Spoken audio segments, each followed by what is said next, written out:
if you think you can do it, try it. Because at the end of the day, there's no better reward than the freedom I've gained from being Yeah. my own boss.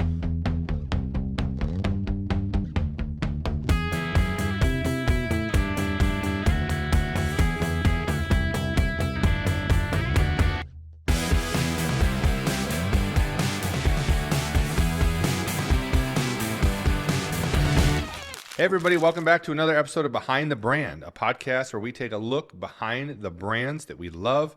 We believe here that behind every great brand is a great person, a great story, and we like to talk about those things. And so I'm excited to introduce my guest to you today, and that is Brandon McAllister from MB&C Outdoor Solutions. Brandon, welcome to the show. Oh, thanks. Thanks for having me. Your office is beautiful. Your studio is beautiful. Oh, thank you, man. I appreciate that. Yeah, no, I just I enjoy the opportunity to get my name out there in the community and, maybe be a service provider for anybody. Yeah. The first time we met, I think, was right here, actually. You came to one of our Brand Out Live or one of our little educational events we had. And just right off the bat, you could just tell, like, you're a friendly guy. You're very approachable, just a real genuine guy. We're asking questions about me and took interest. So I appreciated that. And then got to know you more through networking now over in Fenton. And obviously we have not been able to stay on as the group because of how far of a drive it was. But we've been still getting to connect with a lot of the people from that group, which we've made some great friendships with. So we're super excited to have you here. Before we get into your business and everything, why don't you tell our audience a little bit about yourself? So I'm Brandon. I'm a dad of three. I Boys have or girls? 2 boys, 1 girl. My daughter just turned 16. She's venturing out into the world and turning me grayer by the day. Yeah. My 2 boys they're awesome. I coach them in wrestling and lacrosse. My wife is the varsity coach. We're high school sweethearts. I varsity coach for the cheerleading squad at Goodrich High School. She's been doing that for the last 3 years, I think. Wow. Getting to watch her engage with a team of girls and grow those relationships and, be there for my daughter in her high school journey of That's awesome. cheerleading. Her first season, she got to coach the cheer squad alongside the Goodrich varsity football program that won the D4 state title. So getting to experience that side of everything was pretty cool. Yeah, that's really cool. I know for me, like coaching my kids and even just coaching young men has been one of the greatest privileges. It's such an opportunity to gain influence and help young people and, teach life lessons through sports. It's really one of those cool things.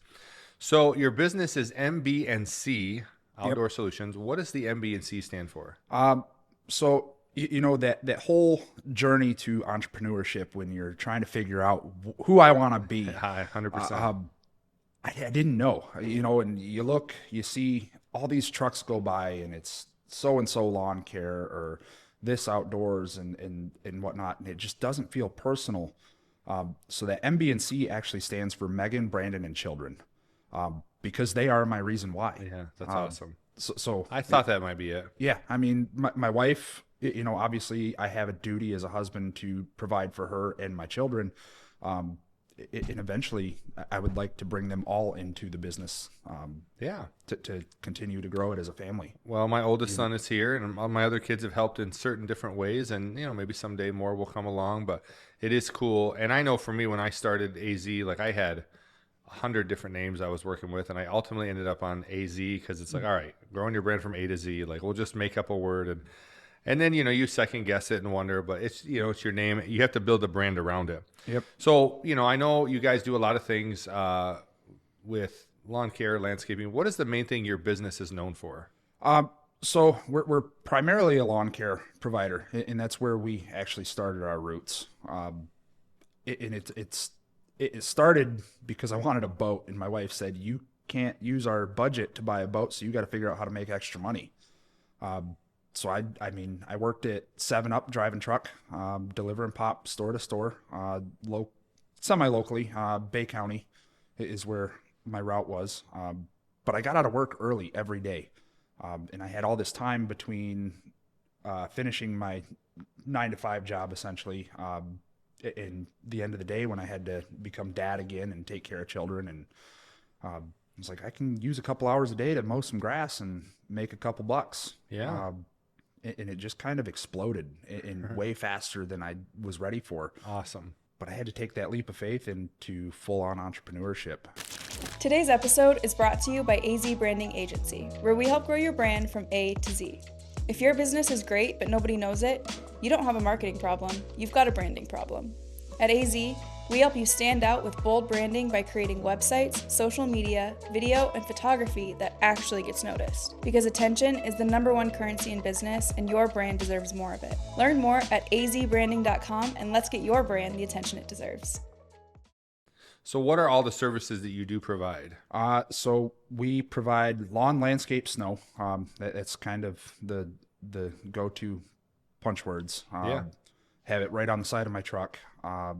So lawn services primarily, that's our foot in the door for client homes.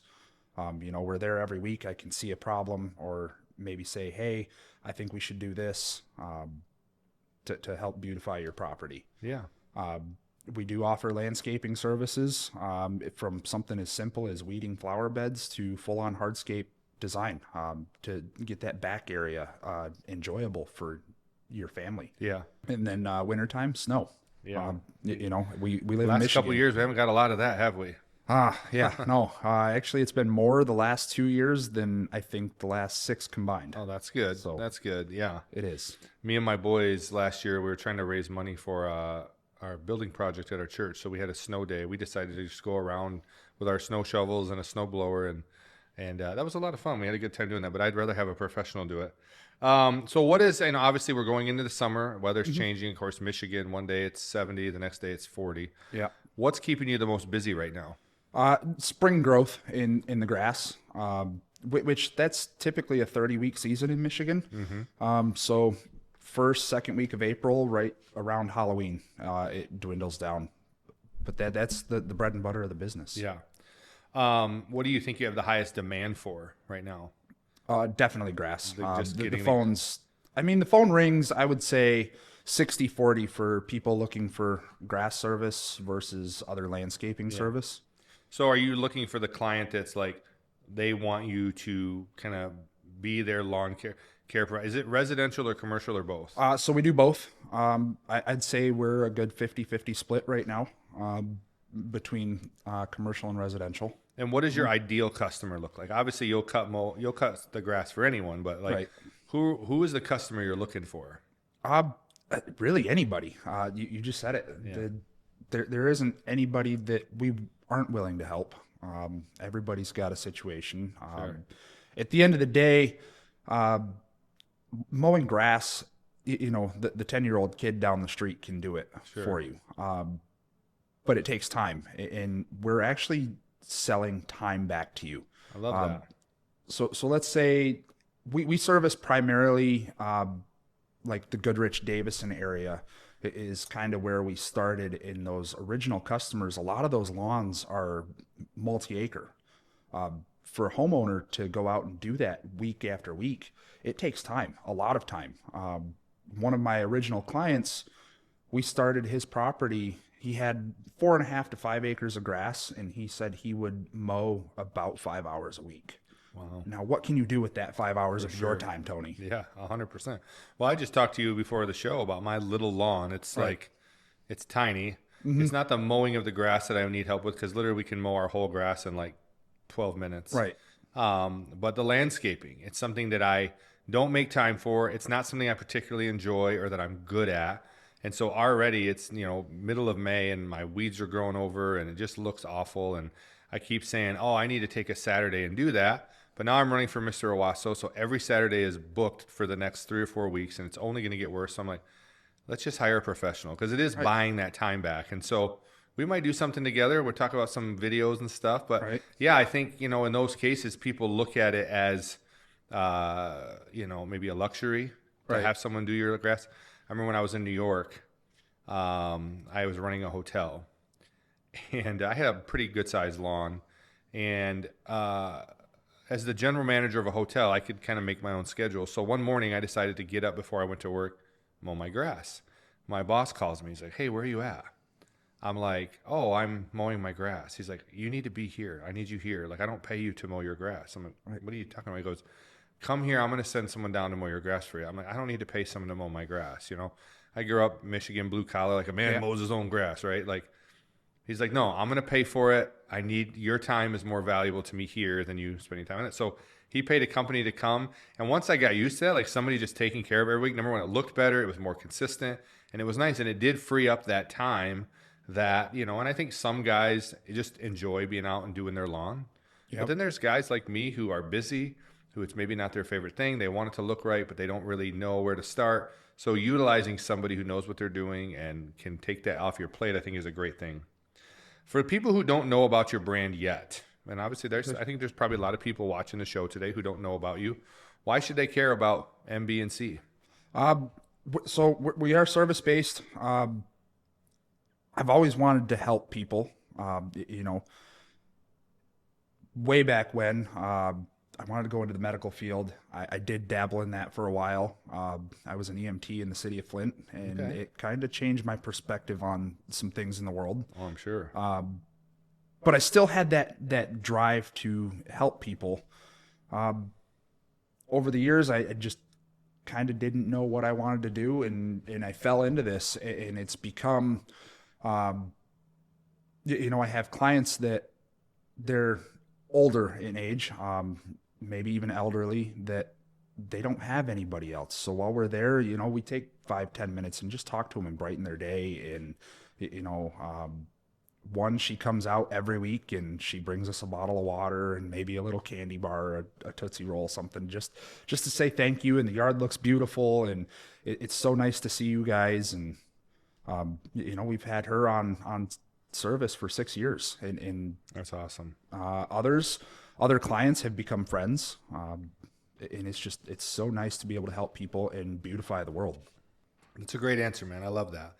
And we talk a lot on the show about the difference between marketing and branding. Mm-hmm. And marketing is how you tell people that you exist. You've heard me say at networking, if people don't know you, you have a marketing problem. People don't choose you, you have a branding problem. And so, we have to market ourselves to make sure people know us, but ultimately what's going to make someone choose you versus the next guy is exactly what you described there. Right. That care for what you do, the stories that you share, the personal touches, your heart, your integrity, those are the things that build your brand. So we talked about how this kind of started as a little side gig to earn money for a boat, and it took off. But what was the moment where you realized, like, oh, this could actually be a business? Like, this could be something big? So I think for the first few months when I was kind of doing the double duty of my 9 to 5 per se, more like a 4:30 in the morning till 11 a.m. But when I was starting to get so busy that it went from, I was mowing grass 2 or 3 days a week after work to now I'm doing it 7 days a week. And now I can't keep up. It rains one day, all of a sudden you're behind. And then spending half a day on Saturday and then even into Sundays. Hey, we need to either figure out if we want to keep going or we want to scale back. Yeah. So, praying about it and talking with my wife, hey, what if, what if, let's look at this what if thing here. What if I just stopped working for 7-Up and I went out on my own? I'm running the numbers and I think I can make it. Yeah. I can make up my salary and maybe even more. So that first year that I left, I made probably about 30% more than I was making at 7-Up. That's incredible. And I just was so pumped about it. And then I was like, well, what's the next step? So I could keep going like this, but I was kind of getting tired. It's a lot to do as a solo entrepreneur. For sure. A lot of hard work, a lot of long days, a lot of sweat, blood, tears. So I brought on some help, and my foreman, crew leader, Austin, has been with me for 6 years. He's been a great set of hands. He covers things when I'm gone, and gotten to know him on a more personal level, and he's become more like family than an employee. Yeah. That's awesome, man. So what do you think? We talked a little bit ago about the brand, is the thing that makes people choose you. What do you think has been the hardest part about building a brand? You know, we're talking about building a business, but building a brand that creates trust and loyalty and all those things. I've told this story on the podcast before. A lot of times when people think of a brand, they think of the logo, the colors, the fonts, what's on the side of your truck. And to me, the logo and the visuals, that's the face of your brand. Right. That's what makes people recognize you. If I'm walking in Walmart and I see you over there and I see your face, I'm going to go, that's Brandon. That's how I recognize you. But whether I choose to come up to you and talk or skip 3 aisles to avoid you, that's your brand. Right. And so you have a good logo, you have vehicles that are wrapped, you wear shirts, you got hoodies, you do all the things to have a recognizable brand. You post on social media. But then how do you build a brand that makes people want to come back to you and to choose you? What do you think are the hardest things about building that brand? Looking at things in some of the conversations I've had with clients or prospective clients over the last few years, there's a lot of big companies that have a lot more capital, a lot more resources than I have. But what I find in talking with some of these people is that these larger companies lose that personal touch. Like there's some kind of misstep in between the labor and the owner of the company. Yeah. So I'm really trying to build myself around maybe not being involved in the day-to-day operations, but I still want to be there and be present in the company and be available to my clients. Have a good pulse on it. So as the owner, I feel it's my duty to, come talk to Miss Betty and address her concerns immediately or answer the phone, and not push her off to somebody else and make them feel like just a number. And I think that's more and more important today as, we're moving away from really tangible businesses. Everything is done online now. And, especially when it comes to how we used to operate even 10 years ago, going to the store, renting a movie, going to a location, like everything is transitioning to digital. And I think those personal touches, even now, like there's probably so many landscaping companies that if you want to book them, you got to go through an app and you schedule it and it's convenient. And although some people might like that, like the value of having a real person that knows you and that will answer your phone and all those things, that alone I think can make you stand out today. You got to work it. Right. And I think you have to have a way of making it convenient for your customers, because there are the customers that they don't care about the relationship. They just want the job done. But I think you have to have both. What is one thing that people think is easy about lawn care, but it's actually really not? Making it look pretty. Yeah. There's a lot of work, especially in this spring growth. The grass grows at an alarming rate. Let's say I cut the grass 2 weeks ago at 3 inches. It looks beautifully manicured. And I cut it on a Wednesday, and we come back the following Wednesday, and all of a sudden it's a foot tall. A lot of factors: rain, temperatures, sunlight, if you're using fertilizer or not. Well, when that grass gets to be a foot tall, you can't just cut it back to 3 inches and expect it to look good. So as you drive around, you'll see all these piles of dead grass all over people's yards, and that's what it's from. They're just cutting too much off the top. So we have to, little by little, maybe cut it an inch at a time or 2 inches at a time. And really, you're only supposed to cut about a third of the blade length. No, I mean, I didn't know that. So, I mean, that's interesting to know, because like I said, most people I go out, put the setting on the wheels where I think it needs to be, and I just start going. But so I want to kind of transition into, kind of some rapid fire questions. We have a segment at the end called Say It in 60, where I give you 10 questions, but this is not that. This isn't timed. Okay. But just kind of some quick answers on, as we are viewed by a lot of business owners and entrepreneurs, I'd like the guests that we have on to share some things they've learned Okay. of being an entrepreneur. How long have you been doing this? This will be our 7th season, so 6 years. So in 7 years, you've learned a lot about Oh, yeah. running a business, taking something that was a little side gig and turning it into a business that has to provide for you and your family. It's a whole nother thing. And so you learn a lot of things. And as business owners, we're just figuring it out as we go. Right. People assume that we have it all together. Oh, he owns a business. He's really smart. No, we're just normal people that are like making mistakes and doing it wrong and then, okay, figuring it out. And it's just the process, right? And I learn new things all the time, usually the hard way in my own circumstances. And so I like to talk to the entrepreneurs about things that they've learned. And so what is the best business advice you've ever received from someone else? Don't give up. Yeah. I mean, don't give up. Yep. Keep going. That would be the single best piece of advice is don't give up. Yep. That's I'm convinced the more and longer I do this, that the ones that make it are the ones that just refuse to quit.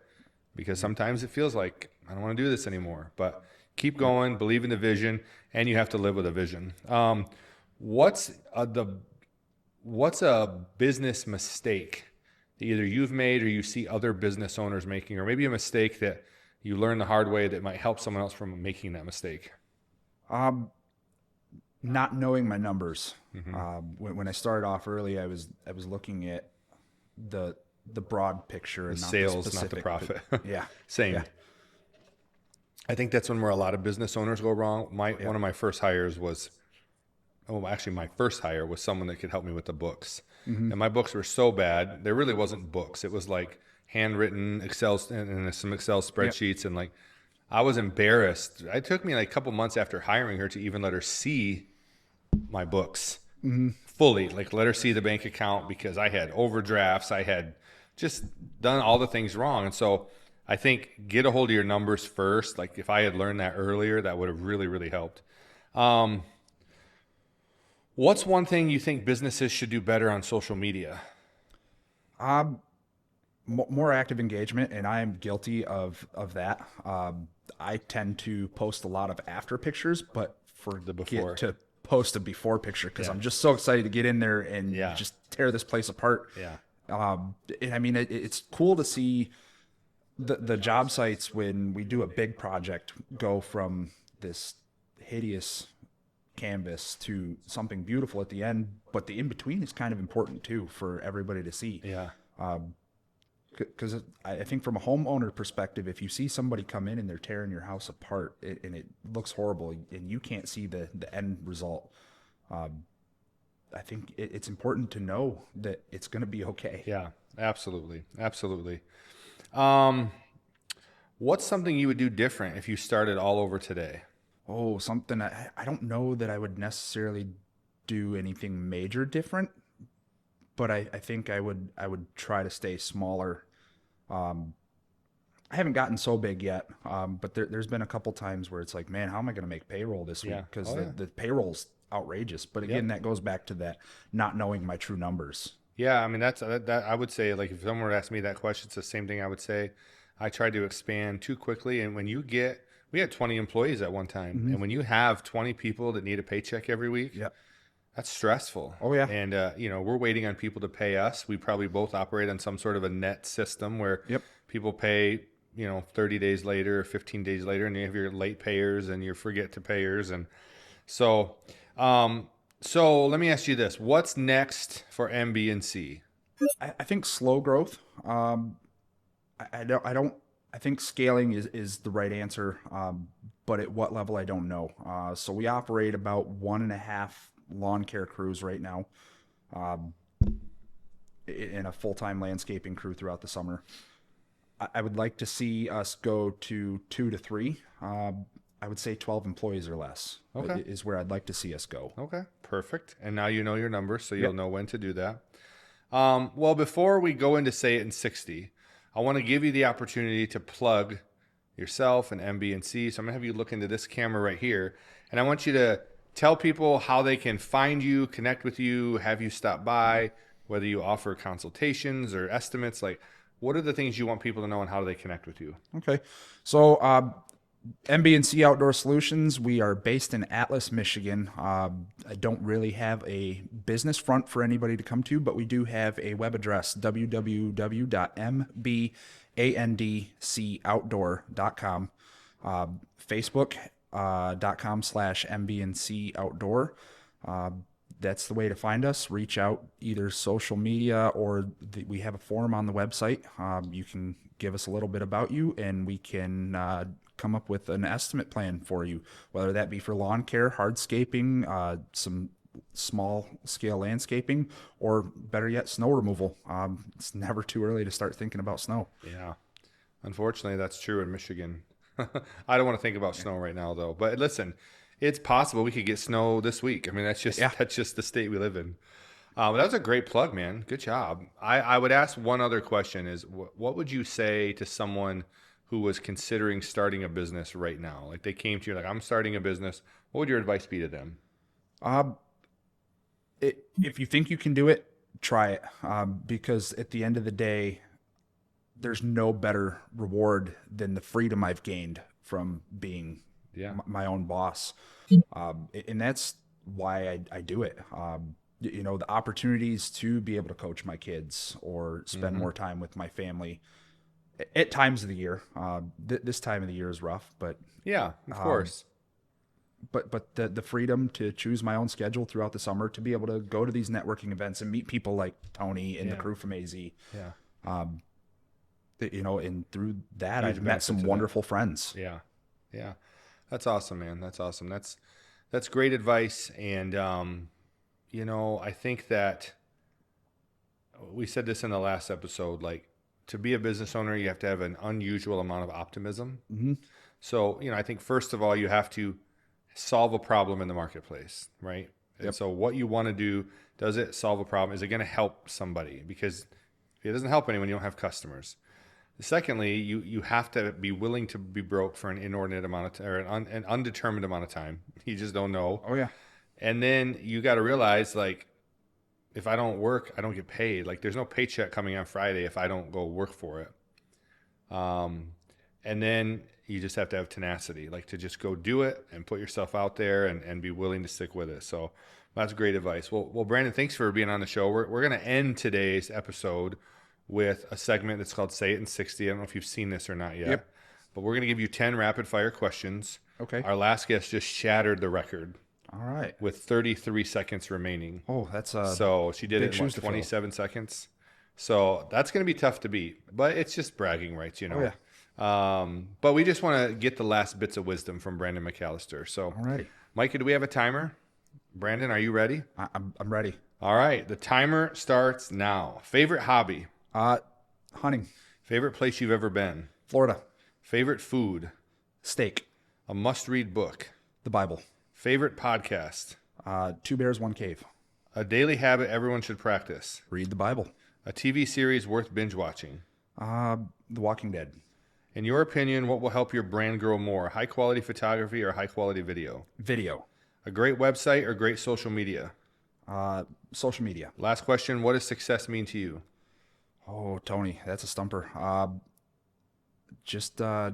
would say success just means living out your dreams.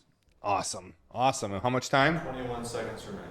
Hey, that's still really good. You beat Bob Brundle. That's not hard. Come on now. You beat Bob. You beat a few people. I think you even maybe you might have beat Dr. Sandy. So she did really good as well. Well, again, thanks, man, for doing the show. And, I just want to say I've really enjoyed getting to know you. I appreciate your Christian testimony. As a fellow Christian business owner, it's nice to just be around other people who are both walking their faith journey and also trying to provide for their families and do it in a unique and special way. And I know that's not something that you hide from, or that as business owners, we always have to be courteous to serve all types of people and not necessarily project everything we believe onto them. But we always are willing to have a conversation about the Lord with someone who's willing. But I think, for me as a general manager, whenever I hired Christian employees, they typically had a great work ethic. They were respectful. They showed up on time. They understood the value of hard work. And that's not across the board. There are good Christians and bad Christians. But I think hiring a Christian business owner, you're going to find someone who has a belief in themselves because they follow the Bible the best they know how, to be upright, have integrity, to do what they said they were going to do, to not cheat you, to not be dishonest, to not sell you things you don't need. And so there is an advantage to that, in my opinion. And of course, I'm a Christian, so I would say that. But my experience in working with other Christian business owners, you get that. And so I appreciate your testimony and your spirit. The Bible says, a merry heart maketh a cheerful countenance, and you always have a good countenance about you, a good, happy face, because I think, your faith is real. So I appreciate that. All right. Thank you. Yeah. Anything else you want to say before we go? No, I mean, I try to live by Proverbs 3, trust in the Lord with all my heart and in all ways submit to him because he'll make my path straight. Yeah, that's one of my favorite verses as well. Yeah. Well, good, man. Thank you for doing this. Thank you for being on the show today. We'll talk some landscaping for my house. It's a mess, so we can talk about that after the show, but we appreciate you doing it. Good luck to everything you got going on. And I would say, what are your service areas? So pretty much southern Genesee County. I would say anything south of I-69. Okay. A little bit of northern Livingston and Oakland County. We do venture out for projects, I would say, within about 45 minutes of the Flint area. Okay. So Owasso is it's in fair that game yeah. for the right job. So yeah, I mean, if you're in the area and you're looking for good, reliable, high quality landscaping, snow removal, lawn care, Brandon's a great dude. He's an honest man, good family man. Every interaction I've had with him has been pleasant. It's somebody that I would highly endorse and that I trust would take great care of you and your needs. And if he came to your place and realized he couldn't help you, he would just be honest with you. He wouldn't try to sell you something that you don't need. So if that's you, reach out to Brandon. Good dude. His information was there. And if you need help getting a hold of him, you can reach out to us. So thanks again, man, for doing this. Appreciate you. Thank you, Tony. All right. Thank you all for watching. As my mother always said, you can't and never could until you tried. So go out there and try something great, my friends, and don't take the easy way out. We'll see you next time. Make sure to like, subscribe, and hit that notification bell so you never miss an episode. We want to connect with you. Drop a comment, share your thoughts, and let us know what guests you want us to have on the podcast. Follow us on social media for more branding insights, and thanks for watching Behind the Brand.